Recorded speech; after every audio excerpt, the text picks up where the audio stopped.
Bienvenue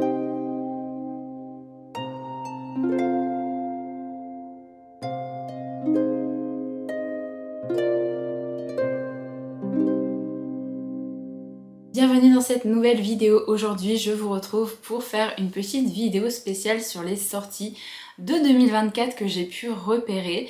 Ce sera une vidéo où je ne vais pas vous présenter les titres que je vous ai présentés par exemple dans ma page de 2024 puisque je vous présente des futures sorties et où je ne vais pas vous parler également des sorties du mois de janvier parce qu'il y aura une vidéo vraiment spéciale sur les sorties de janvier. Là, c'est des titres que j'ai repérés. Il y a quelques titres en VO et des titres en VF qui vont sortir. Il y a au mois de mars, avril, il y a même jusqu'à juin je crois. Petits titres que j'ai pu repérer sur certains sites et je voulais vous partager ça. Je vais commencer peut-être par les livres en VO, sachant que parmi les titres en VO, je croise les doigts pour que certains sortent quasiment en simultané, voire vraiment très peu de temps après en français, parce que je pense que selon certaines maisons d'édition, ça risque d'arriver, donc je pense qu'on les aura en français aussi en 2024. Alors, le premier titre que j'ai repéré en VO, c'est un nouveau titre de Stuart Thornton. Moi, c'est un auteur que j'ai découvert grâce à son livre Les 7 morts d'Evelyn Hardcastle, si je dis pas de bêtises, que j'avais vraiment adoré. Ça avait vraiment été un gros coup de cœur ce livre-là. Ensuite, j'ai essayé L'étrange traversée du Sardam. Ça m'a pas convaincu plus que ça. Là par contre c'est un nouveau titre de lui qui va sortir et forcément j'ai envie de le découvrir. C'est The Last Murder at the End of the World. On est ici dans un murder mystery. Ça sort le 28 mars. On nous dit qu'il y a un brouillard qui apparemment a tué beaucoup de personnes sur la planète et nous là on va se situer sur une île où il n'y a qu'une centaine de survivants et il va y avoir un meurtre assez étrange. Mais il va également y avoir une course contre la montre pour empêcher le brouillard d'arriver sur l'île. Il me semble qu'il y a un twist SF dedans par rapport au meurtre, donc j'ai vraiment très hâte de voir un petit peu ce qu'il peut faire dans un nouveau roman, en plus avec ce côté murder mystery comme j'avais beaucoup aimé dans les 7 morts d'Evelyn Hardcastle. Vraiment j'ai très envie de découvrir d'autres titres de cet auteur. J'espère que ce sera traduit. Normalement ces 2 autres romans ont été traduits chez Sonatine, donc je pense que ça sera peut-être pareil là pour celui-là. Alors ensuite un autre titre que j'ai repéré en anglais, c'est How to Make an Horror Movie and Survive de Craig D. Louis. Déjà j'ai craqué sur la couverture, je la trouve assez atypique et quand j'ai vu le résumé je me suis dit que ça avait l'air d'être plutôt pas mal. On est dans un titre d'horreur. Alors j'avais vu que c'était marqué horreur humoristique mais au vu du résumé je sais pas trop vraiment s'il y aura de l'humour ou pas. Ça sort le 18 juin. Dans cette histoire, on va suivre un producteur de films d'horreur dans les années 80. Il fait apparemment des slashers avec très peu de budget, mais lui, son rêve, c'est de filmer un vrai film d'horreur. On va également suivre une jeune femme qui, elle, veut devenir The Final Girl, donc être la dernière survivante pour avoir le premier rôle justement dans un film d'horreur. Ils vont finir par se rencontrer et ils vont commencer à filmer un film d'horreur avec une étrange et vieille caméra. Et il me semble que toute l'histoire d'horreur va se tourner autour de cette caméra parce qu'il va commencer à se passer des choses très bizarres. Ça me tente bien, vraiment ça me tente bien. J'ai vraiment envie de lire plus d'horreur l'année prochaine que de thriller pour voir un peu si le genre me plaît, donc je me suis noté celui-là. Ensuite j'ai noté un titre, clairement j'ai craqué sur sa couverture, c'est The Honey Witch de Sydney J. Shields qui sort le 16 mai. La couverture est absolument magnifique. C'est de la cozy fantasy avec de la romance il me semble, ça se passe dans un cottage sur une petite île. On va y suivre une sorcière qui apparemment a une sorte de malédiction puisqu'elle ne peut pas tomber amoureuse de ce que j'ai compris et apparemment il va y avoir une romance saphique là-dedans puisqu'il y a une femme qui va arriver sur l'île et qui peut-être va sauver la sorcière, je ne sais pas, mais voilà, on n'a jamais assez de cozy fantasy donc forcément je me suis noté ce titre là parce qu'il me tente beaucoup. Ensuite je suis méga hypée par ce titre là et je pense qu'il va sortir vraiment pas très longtemps après en français puisque c'est la maison d'édition de Saxus qui a les droits pour cet auteur, pour cette série notamment, donc je pense qu'ils ont dû acheter les droits pour ça. C'est Somewhere Beyond the Sea de T.J. Klune. C'est la suite de La maison au milieu de la mer céruléenne, qui a été un coup de cœur. J'avais adoré ce roman, je ne savais pas du tout qu'il allait avoir une suite et là c'est la suite.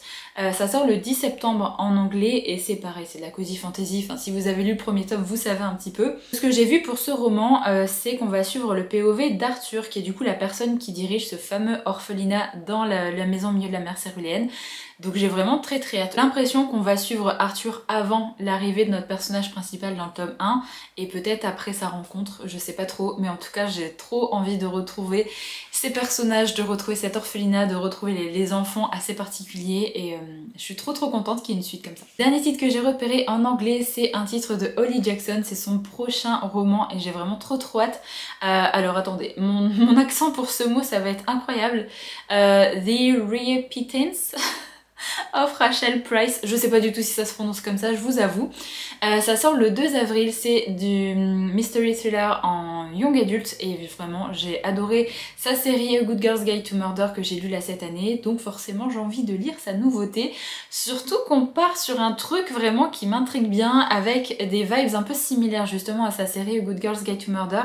Là apparemment on va suivre une jeune fille de 18 ans, sa mère a disparu mystérieusement il y a 16 ans, donc elle l'a vraiment quasiment jamais connue. Apparemment il va y avoir un documentaire de fait sur sa famille, un documentaire en mode true crime, pour essayer de filmer un peu sa famille et de raconter un peu ce qui est arrivé à sa mère. Durant le tournage de ce documentaire, sa mère va réapparaître et on va essayer du coup de démêler le vrai du faux pour comprendre ce qui s'est passé avec elle et pourquoi elle a disparu. Je pense qu'on va encore avoir un livre qui va être fait de la même façon que A Good Girl's Guide to Murder, peut-être avec des morceaux du documentaire, tout ça, donc vraiment j'ai trop hâte de lire ça. Donc là vraiment c'est un de mes livres en VO que je pense que je vais acheter directement à sa sortie. Alors ensuite on va passer au titre en VF que j'ai repéré. J'ai notamment repéré une série, je crois que c'est une duologie, qui me tentait beaucoup et là je suis trop contente que ça sorte enfin en français. C'est La Ballade funèbre de Art et Merci de Megan Bannon. Megan Bannon c'est une autrice que j'ai déjà lue, j'avais beaucoup aimé ce qu'elle avait pu faire, donc je suis très contente d'avoir ce livre là qui sort. En plus la couverture est vraiment très belle, je croise les doigts pour qu'on ait la même en français mais je crois qu'elle n'a pas encore été annoncée. Ici ça sort le 20 mars et c'est de la romantasy. C'est un Enemies to Lovers et c'est un roman épistolaire. C'est tout ce que j'ai envie de savoir, tout ce que je me suis noté parce que le résumé du roman je le trouve assez étranger, pas forcément très bien fait, mais vraiment j'avais vu de très bons avis sur cette duologie donc je pense que je finirai par découvrir ce roman. Alors ensuite on passe à un titre qui me semble être un one-shot, c'est Damsel de Evelyn Sky. J'ai vu qu'apparemment il y avait une adaptation Netflix sur ce roman. Je sais pas si elle a déjà eu lieu ou si elle va sortir en 2024, je sais pas trop. C'est de la fantasy et ça sort le 6 mars. Ici on va y suivre la princesse Dinov qui veut assurer un petit peu la survie de son peuple. Elle va devoir faire un mariage arrangé avec le prince du royaume voisin, mais elle va vite découvrir que ce royaume est prospère uniquement grâce aux princesses sacrifiées à chaque nouvelle saison de récolte du dragon de la montagne voisine. Donc forcément elle va être sacrifiée, elle va essayer de s'en sortir. Vraiment ça a l'air très chouette et j'aime beaucoup la couverture aussi, donc c'est pour ça que je me suis noté ce roman. Ensuite j'ai noté un titre qui me tente vraiment beaucoup, c'est La fortune sourit aux acharnés de Kel Carpenter. On est ici sur une grosse série de romantasy, déjà 5 tomes en anglais en tout cas, et ça sort le 6 mars. Ici on y suit une ancienne esclave qui va chercher à se venger de ceux qui ont tenté de la briser, et elle aurait apparemment un grand pouvoir de ce que j'ai compris. Franchement, la couverture, je les trouve vraiment très jolie. J'ai vu que la moyenne sur Goodreads était plutôt pas mal, donc vraiment, je me laisserai peut-être tenter sur cette série. Un titre qui va être acheté dès sa sortie, clairement, je vous préviens, c'est Le Faucheur de sorcières de Carissa Wicks. C'est de la romantasy, ça sort au printemps, on n'a pas encore de date précise pour cette sortie. C'est une trilogie et ici on est sur un Enemies to Lovers. Apparemment il y est question de sauver la sœur de l'héroïne qui a été capturée par le faucheur de sorcières. J'en sais pas plus, mais ce livre-là, cette trilogie, je l'ai vu énormément passer. J'ai le compte anglophone que je peux suivre vraiment sur la chaîne de Nina Quill. J'aimais beaucoup la couverture en anglais, donc je suis un peu triste qu'ils aient pas repris cette couverture-là. Je trouve la couverture française très jolie aussi, donc j'ai trop hâte vraiment de lire cette série. J'ai tellement vu de bons avis que je mets la barre très haute pour ces romans. L'avant-dernier livre que j'ai repéré, c'est Wolf Gone Wild de Juliette Cross. C'est une série que pareil, j'ai vu passer partout sur les comptes anglophones que je peux suivre. Il n'y a pas de date de sortie encore là pour l'instant, mais c'est en 2024, j'ai vu sur l'Instagram de la maison d'édition. C'est de l'urban fantasy, si je peux classer ça comme ça, avec de la romance je crois, et c'est 6 tomes déjà sortis en anglais, je sais pas s'il va y en avoir plus. De ce que j'ai compris pour cette série, en fait chaque tome c'est une romance vraiment sur des personnages à chaque fois, avec des créatures d'urban fantasy, donc on va retrouver des sorcières, des loups-garous, des vampires.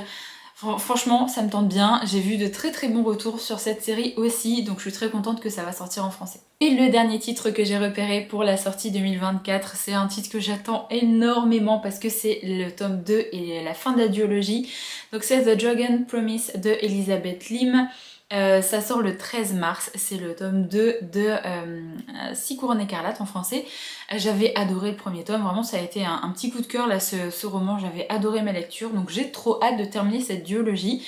C'est de la fantaisie d'inspiration asiatique. Ici on va parler de malédiction, de romance, de magie ancestrale. Vraiment, je vous conseille le premier tome, c'était trop bien. Donc vraiment trop contente que la suite arrive au mois de mars. J'aurais vraiment aimé qu'elle sorte plus tôt, mais il a fallu attendre un an, je crois, entre la sortie du tome 1 et du tome 2, malheureusement. Mais là, vraiment, ça arrive bientôt, donc je suis vraiment contente. Donc voilà pour cette petite vidéo présentation des titres que j'ai pu repérer et qui vont sortir en 2024. N'hésitez pas à aller voir ma pile à lire de 2024 où je vous présente également des sorties de 2024 parce que je les ai inclus dans ma pile à lire. Et je posterai bientôt la vidéo sortie pour le mois de janvier. Je sais pas trop dans mon planning si c'est la prochaine ou celle d'après, mais ça arrive vraiment très vite. N'hésitez pas du coup à me mettre dans les commentaires si jamais vous avez pu repérer d'autres titres et d'autres sorties qui vont arriver durant l'année 2024. Je suis toujours curieuse de savoir un petit peu ce qui va sortir. Je trouve qu'il y a quand même très peu de maisons d'édition là cette année qui ont fait déjà des annonces pour l'année 2024 contrairement à l'année dernière. Donc ça a été un peu compliqué des fois de trouver des sorties en français. Je suis sûre qu'on va avoir de belles petites pépites, donc j'ai vraiment très hâte de voir ça. Donc voilà, j'en ai terminé avec cette vidéo, j'espère vraiment qu'elle vous a plu. Comme d'habitude, je vous retrouve très vite dans une prochaine vidéo, donc en attendant, prenez soin de vous.